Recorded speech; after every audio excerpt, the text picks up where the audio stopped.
In today's video, I want to talk about how to know when it's not worth continuing the effort to develop a skill that we've been trying to get good at. This might be very difficult because sometimes we think certain skills would be very valuable to acquire. What I want to talk about today is sometimes it's not worth acquiring certain skills depending on who you are. However, before I get into it, this video doesn't really apply if someone's identified really valuable skills that they want to get good at, but they haven't really put in a lot of effort and exhausted the deliberate practice required to give it a good shot. So if you've got good goals and you haven't really given it a full effort with discipline, with consistency, then this really isn't the video for you.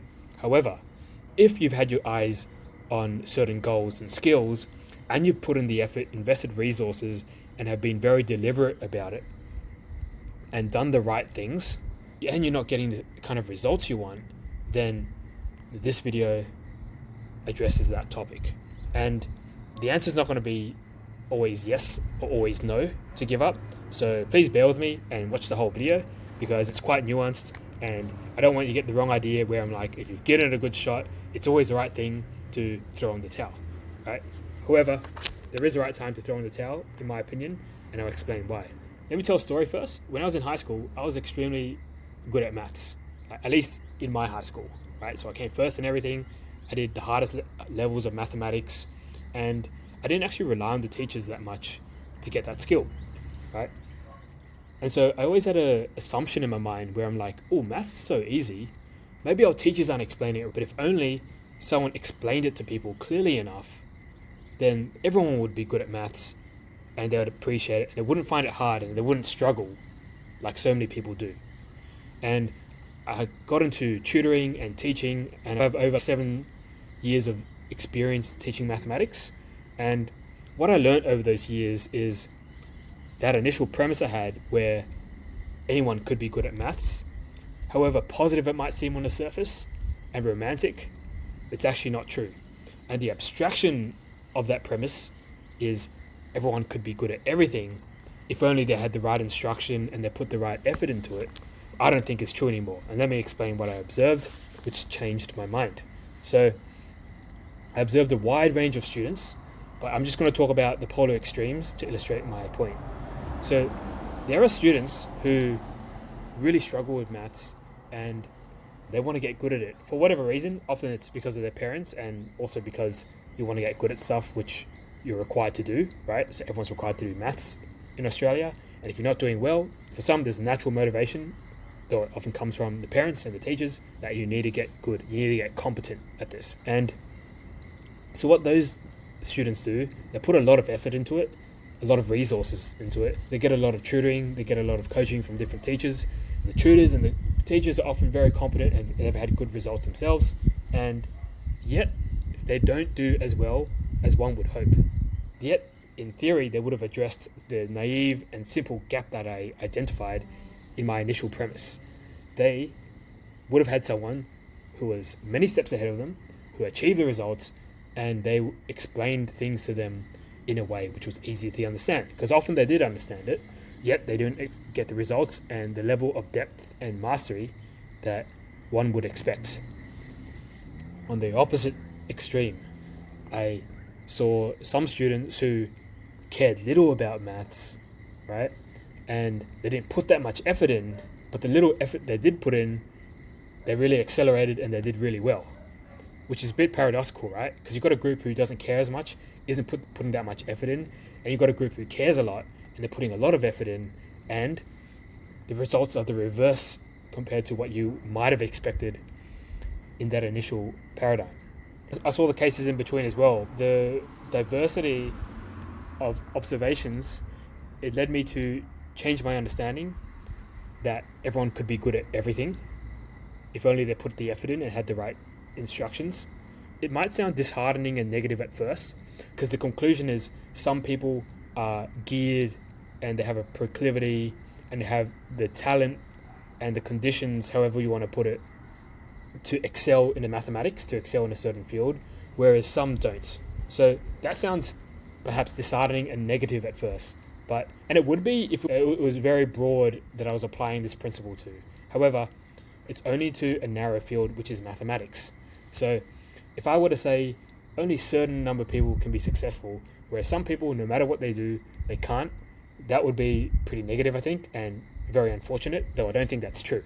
What I'm saying is, if you narrow down the field where it's just mathematics, or just English, just basketball, just programming, just cooking, or being a salesperson, I don't think anyone could be good at every one of those if they only put in the time and effort, etc., etc. So the takeaway is we all have our different strengths and abilities, right? And therefore, it might not be the best option to pursue a certain path if it's not our strength. Sometimes it still is, right? So let me get into it. So when is it a good idea to keep persisting, even though we've done the right thing, and even though we're not getting as good as we want to be, or as good as others who haven't put enough effort in?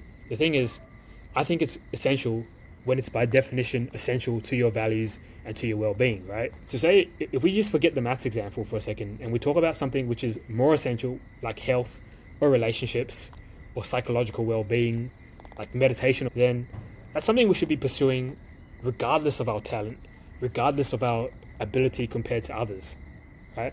So if I'm unfit and it requires more effort for me to become fit and more healthy compared to my friends or compared to my peers, it's still sensible to continue trying to focus on my health. And the same with the psychological aspect, right? If I'm learning meditation because it's good for my mental well-being and I can't concentrate as well as the next guy, I still need to pursue that. It's still sensible to pursue that path because mental well-being is an essential thing. It's going to benefit us regardless, and it's a bad decision in all cases to abandon it. And another situation is if it's merely a hobby, right? So if I do things at home, like I try to do things in the garden, I try to fix things at home, if I'm genuinely having fun with it, but it's taking me so long and I'm inefficient and my body's not built for it and I'm not as good compared to everyone else, and it'd be way more smarter to hire someone to help me do it. But if I actually enjoy it, then it's all good because it's a hobby.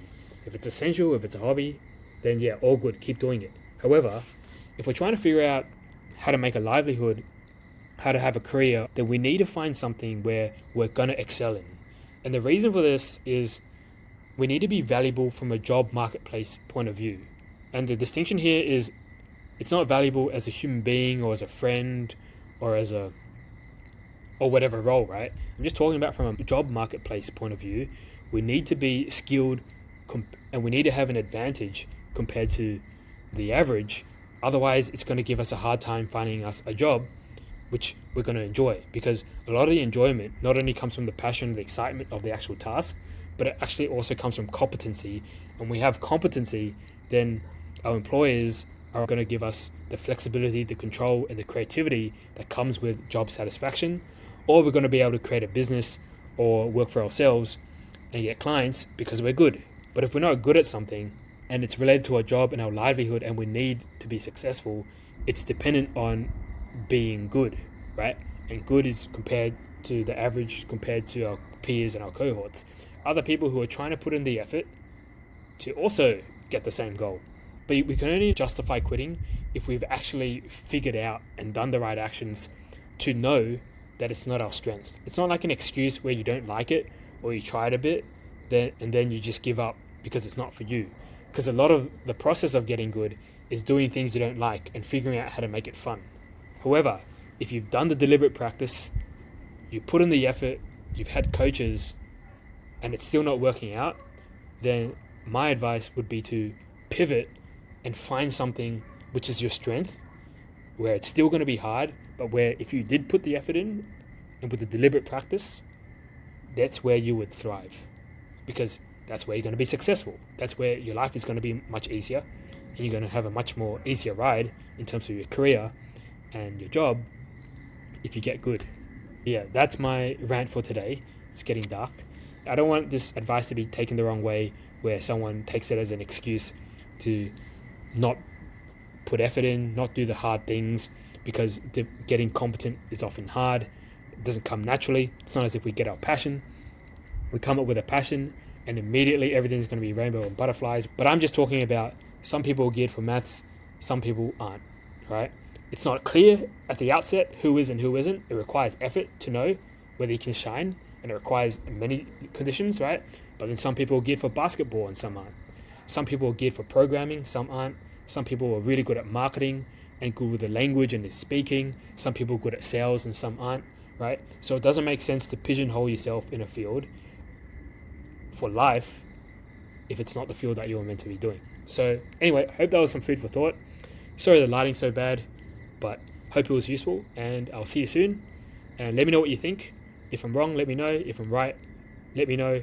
I'm always open to feedback, and I like feedback.